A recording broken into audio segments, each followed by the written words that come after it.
దేవునితో ఉండే జీవితం ఎంత గొప్పదో, దేవునితో ఉండేటువంటి జీవితం, దేవునితో ఉండే రాజ్యము ఎంత గొప్పదో తెలియాలి అనంటే ముందు ఈ భూమి మీద ఉన్నటువంటి కష్టం ఏంటో తెలియాలి, మనకి ఇక్కడున్న వేదన ఏంటో తెలియాలి. వీటన్నిటిని అనుభవించిన తర్వాత పరలోకం వెళితే ఇంకా అక్కడి నుంచి మనం తప్పిపోయే అవకాశమే లేదు. హల్లెలూయా.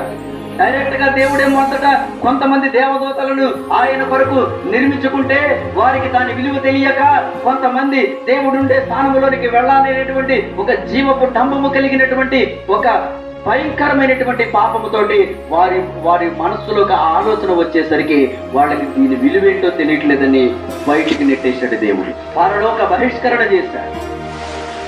ఈ రోజు మనకు అది జరగకుండా ఉండాలంటే పరలోకానికి వెలుపట ఎంత కష్టముందో మనకు తెలియాలి. ఈ భూమి మీద నిజమే ఏ మనిషిని తట్టినా అడుగుతున్నాడు, ఏ మనిషిని తట్టినా చెబుతూ ఉన్నాడు, నాకు కష్టం ఉందండి. ఆలోచన